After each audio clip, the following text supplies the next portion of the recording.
Welcome to Desperately Seeking the 80s. I am Meg. I am Jessica. And Meg and I have been friends since 1982. We survived middle school and high school together here in New York City, where we still live. And where we are currently podcasting about New York City in the 80s. I handle Rip from the Headlines. And I handle pop culture. Before we get started, Jessica, I would like to read to you something from one of the BFFs of the podcast. Ooh, goody. Ms. Queenie, in response to the Marty Tankleff story, wrote in, I went to a neighboring school and partied with him as a teen. This was the most heartbreaking story. I'm really happy Marty found a calling and was able to reclaim the pieces of his life that were robbed of him. The Suffolk County Police were assholes. This is from a local. And Strathmore bagels were the best. That's the bagel shop that Jerry Stewerman had. And even though Stewerman is the guilty one, he treated his employees right. Isn't that interesting? He was a good boss. Weird. And then I wrote back like, oh, tell me more. And she said, he would hang around my friend Allison and her friends at Earl Vandermeulen High School in Port Jefferson, Belterre. Allison and I were close, but were at a neighboring high school on the other side of the tracks in Port Jeff Station. I recall most kids thinking he was annoying. We spoke a few times. He was 17. Everyone is sort of a dork or a dick back then. But I remember that day so vividly because it was my first day of school. And I got home and ran over to Allison's friend's house to talk about it. This all coming on the heels of the Tawana Brawley case, the Central Park 5, Preppy murder. So to have such a huge story all the way out on the island was mind-blowing. He must have been so scared. If you read about his older sister, she was a garbage person.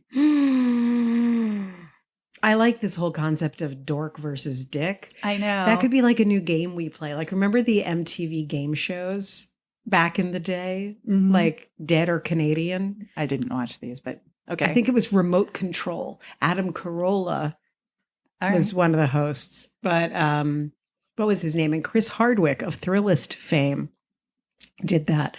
But we could sort of incorporate that into our judgment of the people we cover.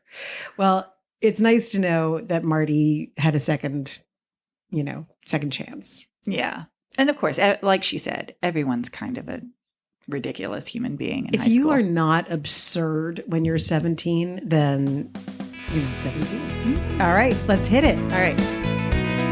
So isn't that nice that we're getting people writing in and giving us updates on things? I love it. It's so great to know that sort of a nice little community is springing up around our 80s reminiscing. I love it. And that they have so much to add too. It rounds out the stories. Love it. All right. You ready for your engagement question? Yes. Did you read magazines? Yes. What magazines did you read in high school? Or grade school, whatever. Okay, starting from when I was really little. Yeah. Cricket. Oh. Literary magazine for children. Lovely memory. Yes. National Geographic. Mad Magazine. Oh my God, we've got to post a picture of Mad Magazine. Cracked Magazine. My brother and I were obsessed with Mad Magazine. Mad Magazine was it. But if you didn't have Mad around in the orthodontist's office, Cracked would do. And although these are not magazines, they're comics as another extension of the orthodontia offerings. There was every permutation. Highlights. Every permutation of Archie comics. Yes. And Highlights was at the pediatrician's office. Okay. But things that came to my house... And obviously, like, we also bought stuff. So John and I would buy Mad Magazine and all that stuff together. And then when I got older, 17 magazine. Yes. And then I think I read the stuff that was coming in for my parents, like Time, and that sort of thing. But certainly 17 magazine. And by the time you're 17, you don't read that anymore. No, I had a whole stack. Absolutely. So... today's sources are a daily news article written by Jimmy Breslin in 1982. Breslin and Hamill. Oh, yeah. Did you see it? It's a great documentary on HBO. Oh, Oh, I thought you were just saying those two guys. Oh, there's a documentary. There is a No, documentary. I did not know. It is very good. It is on HBO. And then articles from the New York Times from 1982 and 1985. Okay. On July 27th, 1982, a police officer in the 19th precinct, Which is where? that is the the Upper East Side. It is 96th Street to 59th Street, and it is 5th Avenue to the East River. So it is basically the precinct that we grew up in and went to school in. It is our precinct. Okay. And where we are sitting right now. Yes. Actually, right now we're sitting in the 23rd precinct. Oh, right. We're one block north one block of up. the 19th. But nonetheless, go 19. Go 19. So this police officer was patrolling during his midnight to 8 a.m. shift. Must have been a little lonely, makes sense. He stopped off at a newsstand and picked up a copy of Beaver magazine. Was that about the Brearley School by It any was chance? not at all about the Brearley School. The Brearley School, whose mascot famously and unfortunately was the beaver. Unfortunate because it's an all-girls school. Anyway, continue. Anyway, Beaver magazine was subtitled The Wildlife Magazine. Meaning, like unkempt.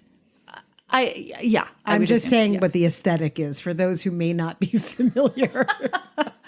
The covers that I found published in the 80s often featured the models sucking on something long. That's subtle.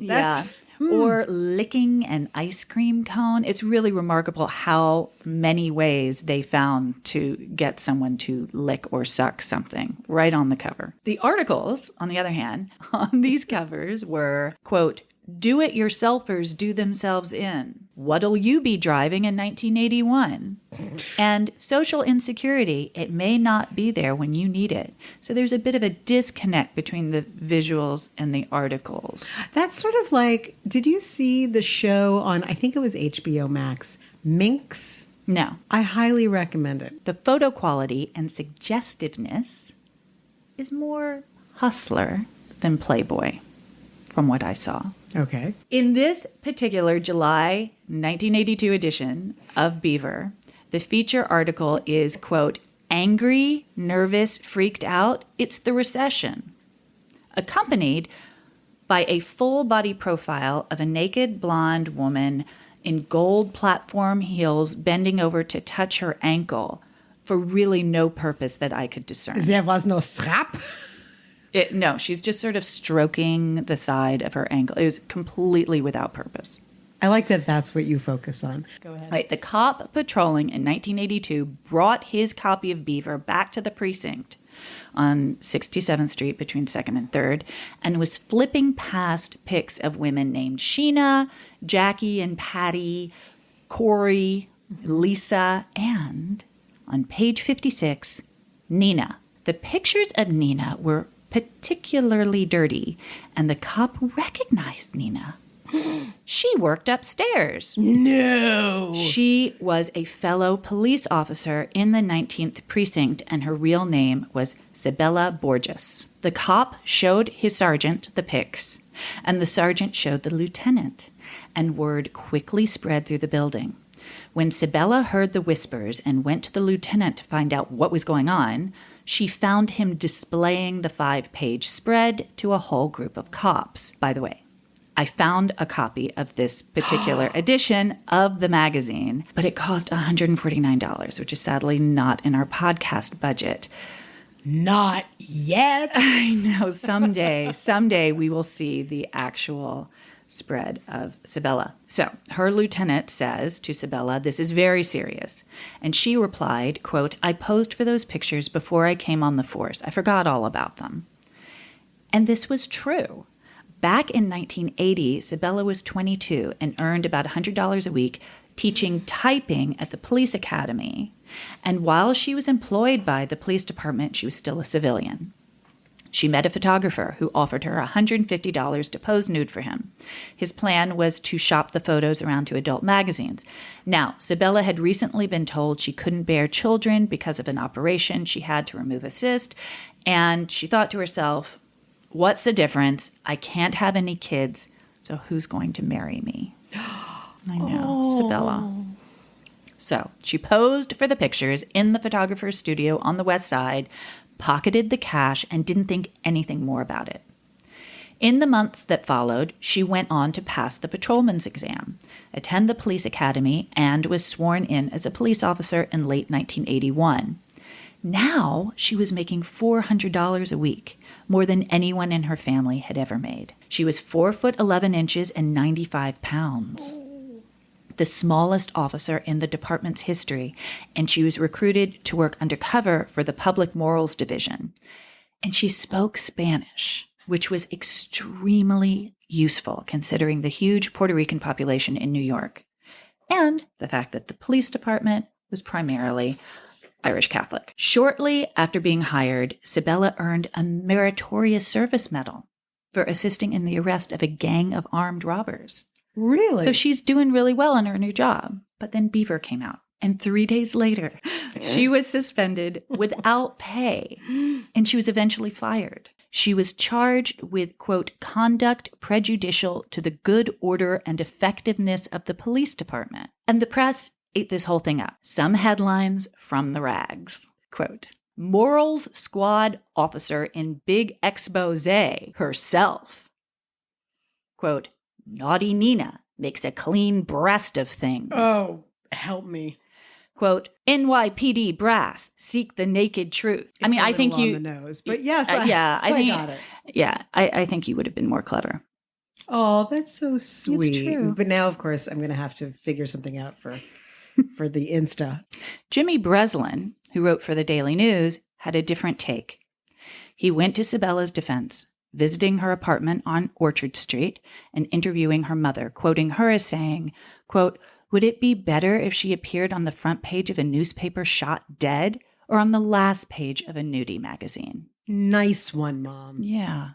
Breslin decried the hypocrisy of the police for condemning Cibella, a Puerto Rican woman, while excusing and defending the illegal and scandalous behavior of the Irishmen on the force. You may wonder where her union was during all of this. Mm-hmm.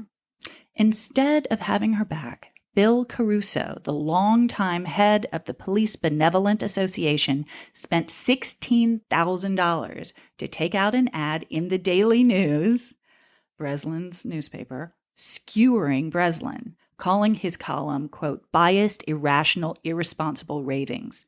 The most astounding thing about the column is that the Daily News printed it word for word without first smelling Breslin's breath. Rude. Why, I never.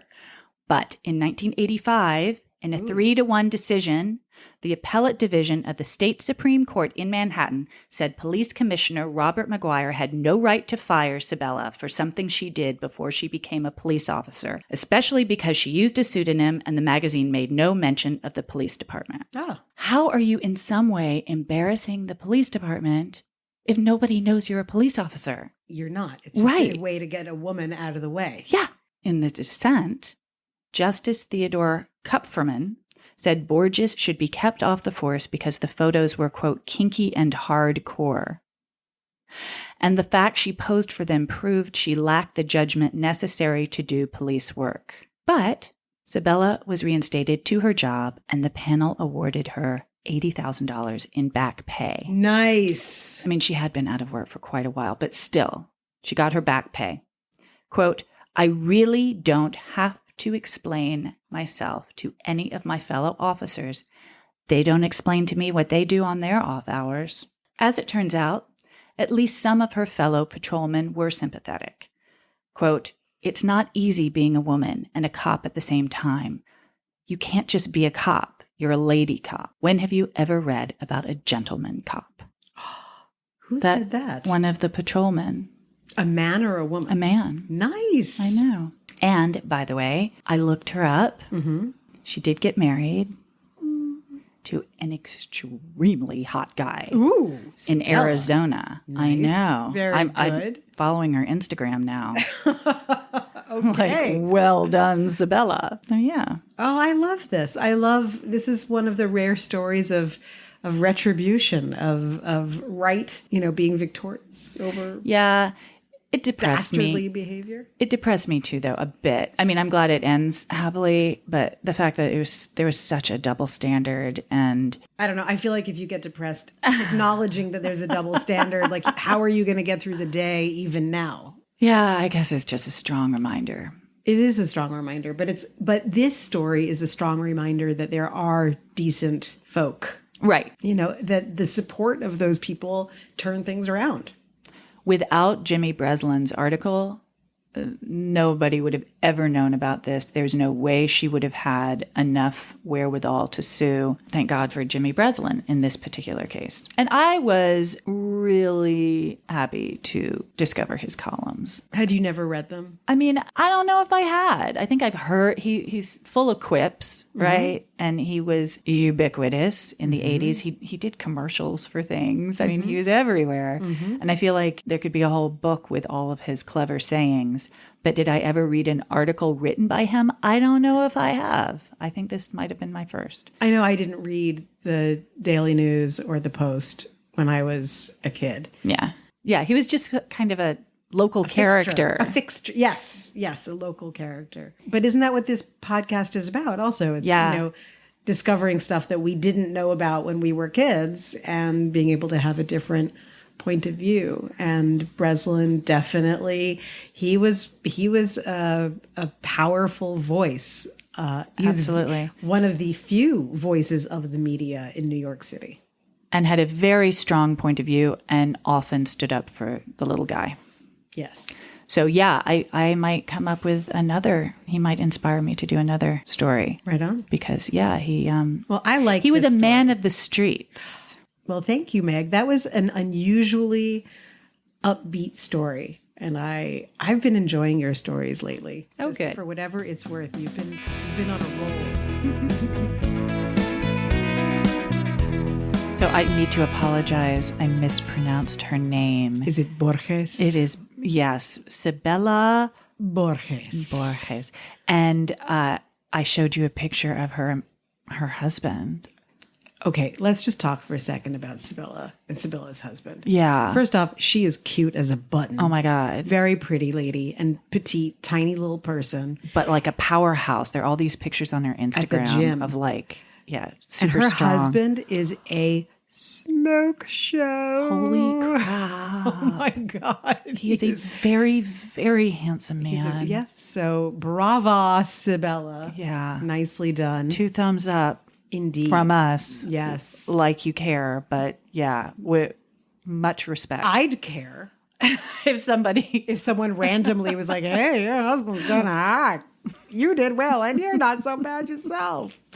Well, yay her. And I'm ready to take us down a trip of another kind. Okay. You sort of blew my mind. What did I do? Relatively recently, when you told me about one of our listeners, another BFF of the cast. Yes. Who you know personally. Yes. Okay. And so tell me again what he said to you or how he reached out. Yeah. Well, he and I did plays together in high school. We went to different high schools, and there was something called interschool. All the schools would get together and put on shows. All the single-sex prep schools. Although he didn't go to a single-sex school. Which one did he go to? Dalton.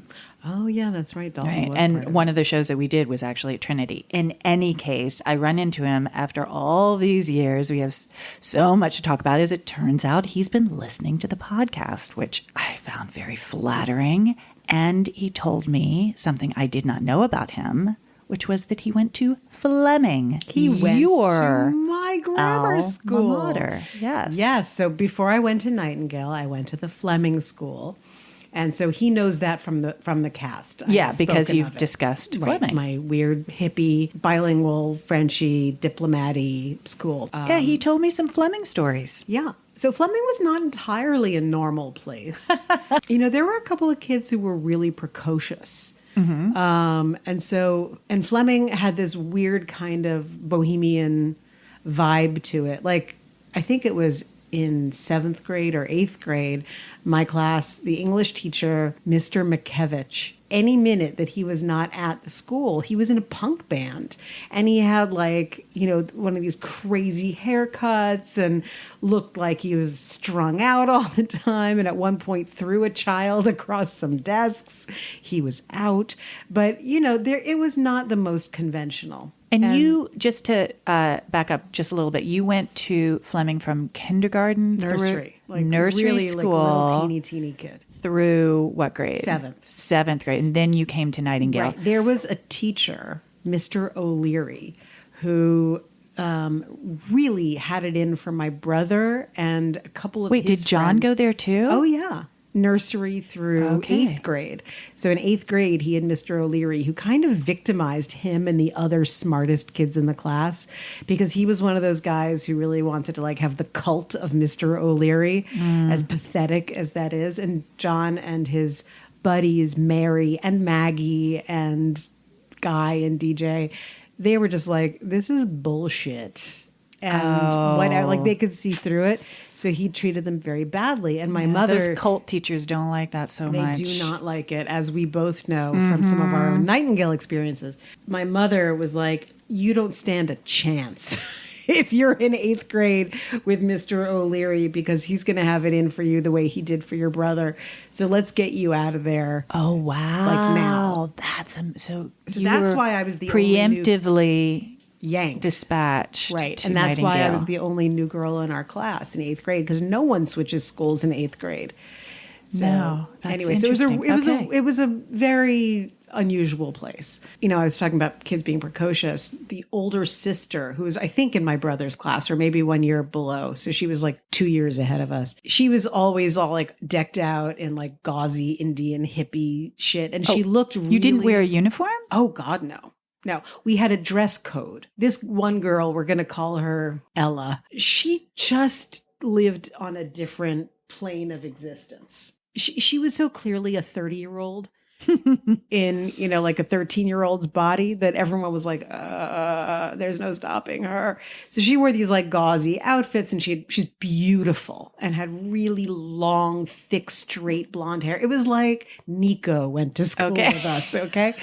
And she would barefoot shuffle around the school and go into the teacher's lounge to get coffee. And she's like, don't mind me. They're like, okay, you do you. I love it. She took her little sister, who must have been, I guess, like 10, who was in my class, to Rocky Horror Picture Show. So this is like 1980s, 1979. She went to all the rock shows. The kids some of them were brilliant and went on to these like incredibly illustrious careers, and others not so much. Okay. Anyway, when your friend brought up Fleming and the weirdness that went down there, he spoke about these two people who, to this day, loom large in the memories and the terrified nightmares indeed of the kids in our age group. And, you know, the thing is, when you're a kid and you have a bully, you know, you're victimized by somebody, or you see someone who you know is like a bad egg, you think it's only you who sees it, or you think it's only you who's getting treated poorly or beaten up or whatever it is. The story that I'm about to tell you is a really good example of don't always be so sure, because you never know what kind of impact the person who is terrorizing you has on other people, and how long that lives in their memories. And in fact, these can be unifying experiences. So to your friend who brought this up, I say, call me. Okay. And there's no shortage of people who will join us in our hopefully, I don't know, a Zoom call about this. The reason I say that it's not just a story that's mine or the Fleming kids is because I thought, you know, there are a couple of things in this story that I just want to look up online and just see if anyone else has anything to say about this. And lo and behold, there was. Oh my God, Jessica. I know. I'm going to actually, so I found a blog called Vassify, and it's by someone who is a contemporary of ours who is also an Upper East Sider Mhm. and went to, I believe, Browning, or it could have been York Prep. But I'm going to just read a little bit about a little bit of what he's written, and then I'm going to break it down and bring it home. Okay. And I have to say that this guy, if you really want to know about New York in this time period from the prep school kids' perspective, the Upper East Side perspective, this guy has it. He is great. What's it called again? Blog is called Flaming Pablum. Pablum. Okay. But the URL is Vassifer, VASSIFER.blogs.com. Okay. And he's a really good writer. To be fair, finding me a weblog that doesn't wallow in this brand of inane narcissism is hard. While my memories of the Manhattan of my youth are still vivid and important to me, I realize their ultimate irrelevance in the grand scheme of things. Alex, we beg to differ. I believe I was inspired to write it from walking on the very streets I'm detailing on an almost daily basis during my current commute to work. Memories. It's his Madeleine, the streets of New York, how Proustian. As such, it invariably has much more resonance for me than it might for the reader. When my wife and I walk around Manhattan, she's routinely amazed that I have an anecdote or reminiscence attached to virtually every other street corner. It's true. New York is just like that for me. Please bear that in mind if you choose to continue reading. And yes, I did. And he talks about, being a little kid, a lot of the stuff that we talked about, like how old you are when you get to walk around by yourself and how you didn't even need a note at one point as a tiny kid to go get your parents' cigarettes from the corner store. It was just ridiculous. And he grew up on 92nd Street. What? Yep. That's where I grew up. I know. And eventually moved to East 86th Street between 1st and York, so 4 blocks from me. How interesting. And he talks about one of the things that we will talk about on this podcast, which was like, what did New York kids do for entertainment? And one of the big things that people may not know is, we didn't have the mall, but we did have video game arcades. Oh, yeah. And one of the most popular places to find video games and play and hang out after school were pizza parlors. That's where I went with Kathy. Lexington between 92nd and 93rd. Mm-hmm. Oh, I wonder if she remembers what it was called. But we spent hours. That's why I'm so good at Centipede. Yes, exactly. And she's very good at Donkey Kong. So Donkey Kong. I love that. Okay, so he talks about 86th Street, and growing up 86th Street, like you did not go above it. Right. But 86th Street was where the movie theaters were, and there were like places to play pool and, which of course like you did not dare go into, but of course you had to see it. There's just like record stores and candy stores. There's just everything on 86th Street. And he writes, there was 86th Street itself. To a person of small years in the mid to late 70s and early 80s, East 86th Street between, say, 2nd Avenue and Lexington was like the Vegas Strip. This was home to a then tantalizing selection of fast food franchises, record stores, and movie theaters. Those attractions are mostly all but a memory now. I think the movie theater remains from that era no longer, by the way. Papaya King's still there. About to be torn down. I know. But at the time, East 86th Street was the epicenter of fun for the Upper East Side.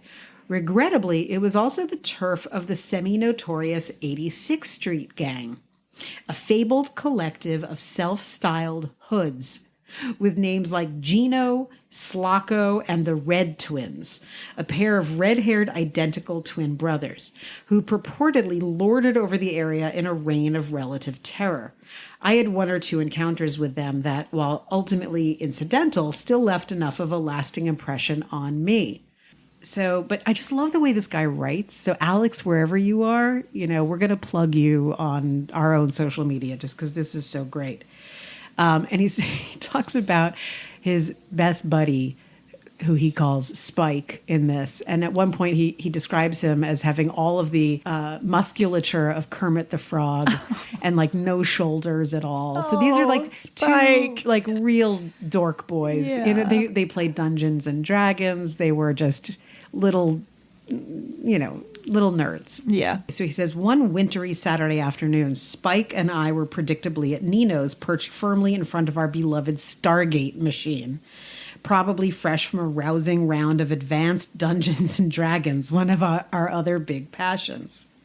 Nino's was routinely packed with lots of patrons coming and going. Back in that narrow arcade game area in the back, with all of our available senses otherwise preoccupied with saving humanoids and incinerating mutants in Stargate, Spike and I failed to notice a large group of tough-looking, bigger kids entering the pizzeria. In an instant, a phalanx of tall figures closed in around us. He then describes them. Okay. They don't sound like people you'd want to tussle with, particularly if you have no shoulders. Oh, no. I'm scared And already. one of them says, "Give me all your money." Oh, my God. And they freeze, and Alex starts reaching for his pockets. But behind him, he says, I could hear Spike talking back to one of my tormentor's henchmen. Despite his physical disadvantages, Spike didn't believe in ever going quietly. Bless him. It's okay, just take out the whole roll. These are words that might be very mysterious to I was going to say, we youth. have to... But you would, if you went to arcades, you went with a roll of quarters. You had to, otherwise that was it. There was no other. But if you were really good at playing the game, then you could turn like 4 quarters into an entire 2 afternoon. hours easy. If you were not good at the game, you're going to be spending quite a bit of money. But yeah, a roll of quarters. So give him the whole roll. So he says, so give that's me the $10. whole roll. Came the follow-up from my victimizer, assuming either that I had a roll of quarters or possibly even a fetchingly monogrammed billfold. I had 2 crumpled up dollar bills. Give me everything or I'm a fuck you up boy, says one of these kids. Out of nowhere come 2 older boys from his prep school. And they say, hey, leave them alone. Dramatically silhouetted at the entrance to the arcade game corner stood John T. and Robert C. Oh, no. 2 upperclassmen from our school. Conveniently, they were older, taller, bigger, and tougher than us. The phalanx of toughs melted away. The older boys got their money back, gave it to the boys, and said, don't worry about it. Those toughs were also, as he describes, the 86th Street Gang. Now, now that we've set the scene with someone who's not me, I'm gonna take this back to where we began. It was not the 86th Street Gang. It was the 84th Street Gang. Why was it a thing? The Upper East Side in the late 70s, early 80s, which is, during our childhood, it was a very mixed bag because on the avenues, for the most part, you had these very fancy buildings, and like Park Avenue, Fifth Avenue, Madison, and on Lexington and to the river on the avenues, you had all of the newer big giant buildings that were built in the 60s, the white brick buildings. Right. But the side streets were all of the original families from what was a very working class neighborhood. Yorkville and the Upper East Side was not fancy, except for Park and a couple of other little bits and pieces. So you had kids who were mostly of Irish descent, some German, because it was a German neighborhood right on 86th Street, still evidenced by Schaller and Weber butcher that's still hanging on 86th and 2nd. But it was an uneasy pairing. Growing up, my brother and our friends and I, and we all lived on like First, York, East End. We were pretty consistently mugged by the 84th Street Gang. We thought at the time that this one person was like a big deal. Turns out he was like some person who they sort of let hang on. Oh. But he was notorious in our neighborhood, known as Fat Alley. Really? And Fat Alley was enormous. And my brother and I know this doesn't make us sound very good, but we would go horseback riding on Sundays and come out in our little riding habits. And Fat Alley would always say to my brother, hey, are you a jockey? And John was like, sure, whatever, okay, oh, poor no John. problem. Later in the afternoon on Sundays, we would go out with our skateboards, which would promptly get taken from us. So the number of skateboards we went through was pretty high. And there are a couple of other kids we recognized. One particularly who they all looked up to, whose name was Farrington. And my brother and I still laugh about being terrified. Like if we saw Farrington today, we would pee in our pants. But And you only saw these kids on the street. Did you know what school they went to? There were lots of parochial schools. They were at these, very, very Catholic, hardcore schools where they were probably getting the shit beaten out of them.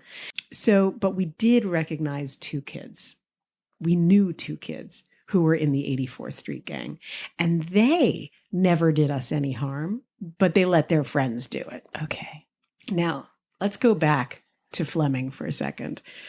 There were brothers who attended Fleming. I'm not going to use their last name, but their names were Adam and Neil. And you never said one or the other. It was always Adam and Neil. Okay. And they were redheads, and they were terrifying because we could tell as little kids, if they weren't actually sociopaths or psychopaths, there was something going on that was making them behave in that way. They had major behavioral disorders. Now, how much older were they than you? Because the school only goes through 7th grade or 8th grade. 1 year. Literally 1 year ahead of us. But everyone in the school was like, it wasn't like, oh, those are mean kids who will do something nasty. Like it was scary kids. Like knowing that you were going to school with someone who might eat your face. Like it's not like 2 of them. They're 2 as a duo. Like they were unpredictable, and that unpredictability made them even scarier. And they did things like there was an old woman who was a French teacher at our school, and even though I'm saying it's an unusual school, it was a freaking prep school on East 62nd Street in a mansion. Okay. They went up to her and spat in her face. Oh my God. Yeah. They notoriously How would they not get expelled? Well, that's the unusual part of Fleming, where it's like, it was like, let's talk to them. Yeah, let's talk it out. When we would joke that later on, of course, that if you got sent to the principal's office, she'd give you a cupcake. So it was like, why did you do this? Now don't do it again. Here's a cookie. Go have fun. Okay. So they locked their mother in the basement of their apartment building on East End Avenue and bragged about it. Like they were not good kids, and they were part of this 84th Street gang, and we were terrified. Now, I'm trying to remember if they ever did anything to me personally. I think they kind of left the girls alone, but the boys who were younger than them were beaten senseless. That's awful. By them on the regular. You know what this reminds me of a little bit? Tell me. My Bodyguard. Well, that movie. Yes. I love that you brought that wonderful movie with Matt Dillon. And Adam Baldwin played the bodyguard. And such a great movie. Ruth Gordon played the grandmother. Yeah. And the father was Martin Mull. Yep. The magnificent Martin Mull. Funny that you should mention that, because I was like, all right, now I remember. And they eventually went to Browning, which was the school directly across the street from Fleming. And I don't know if they went because they graduated or because they were kicked out and went to Browning. Who knows? But I know they didn't last there long. And then there were many stories about what happened to them. I heard stories that they were in the army. I had heard stories that one was in prison. I heard stories that they murdered each other. Each other? Yes. How do you do that? I don't know. But they were so legendary amongst this group of.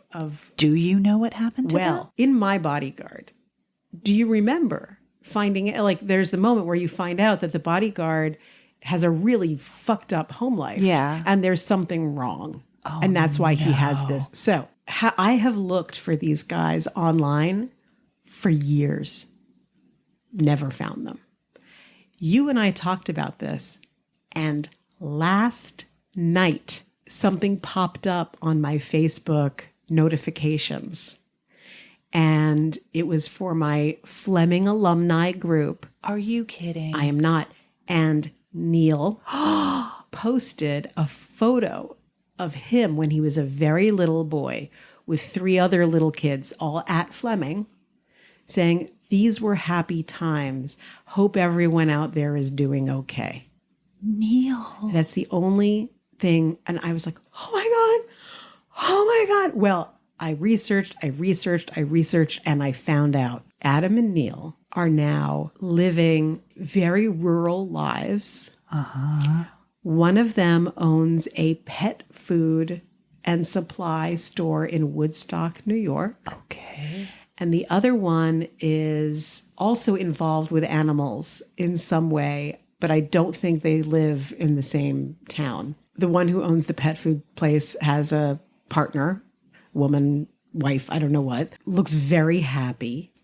But both he and his brother, their Facebook feeds are filled with yogic teachings and spiritual healing and all kinds of stuff. Fascinating. About, like, you know, going through trauma and coming out the other side and, you know, finding what motivates other people to be so brutal and, you know, understanding your place in the world. And I was like, oh my God, these kids who were like, and of course, all these years I've had the perspective of my childhood self, like, these are psychopaths. Right. And in fact, as an adult, of course I can see it now. These were these kids had something fucked up that happened. Something to happened. them. We don't know what, but we're assuming that something traumatic they happened. Were adopted. So it could have been prior to their adoption by the parents that we knew of. Who knows? Who knows? But they, unlike a lot of people, did the work and are now really they've dedicated themselves to having these crazy, really self-exploratory and meaningful spiritual lives. And there you go. Jessica, you keep talking about your favorite stories that I tell. This is definitely my favorite story. I thought you'd like it. Oh my God. I'm riveted. This is incredible stuff. This is incredible. I'm sorry. Will you do a cartoon of this one, please? Yeah, I don't even know what I could do, but I'll think about it. No, please. I will definitely think about it. But you obviously, I know that you clocked the reference that I made about one of the boys who saved them. Yes. So Robert C. So we're going to have to get our acts together to do our very special episode. Eventually. Yes. We're honing Maybe it'll our be craft. our back to school. Maybe that's it. Maybe it'll be our back to school special, as grim and bananas as that is.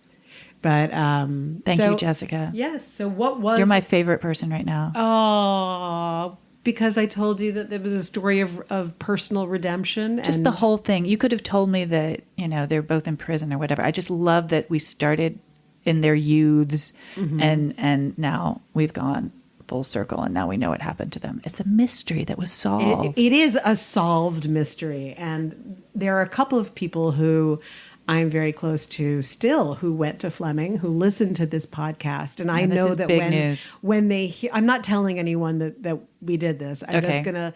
And I won't give the heads up to my friend. Don't. Just let them have their collective stroke when they hear this. Excellent. So what's our tie-in? Oh, I think that's an easy one today. I think that the 19th precinct at some point had to book some members of the 84th Street Gang. Of course. Oh my gosh, I just had an idea. Look them up. Look up mugshots for Farrington. And Fat Alley. I was thinking that maybe we could go and do an interview with someone from the 19th precinct.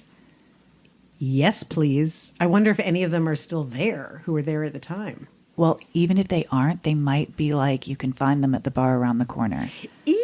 I love it. Yes. We got to get our act Well, together thank God we that. have our mobile recorder. Yes, we device. are going to do interviews of people out on the street, but we haven't quite gotten our act together. But it's coming up. Excellent. It's in the future. And I think this episode sets us up for a really great ask. All you Fleming people out there, tell your friends. Tell your friends about the podcast. If you went to Fleming and or you still know people who went to Fleming, please spread this podcast around and spread it with this story. You know as well as anybody that everyone wants to know what happened to these guys.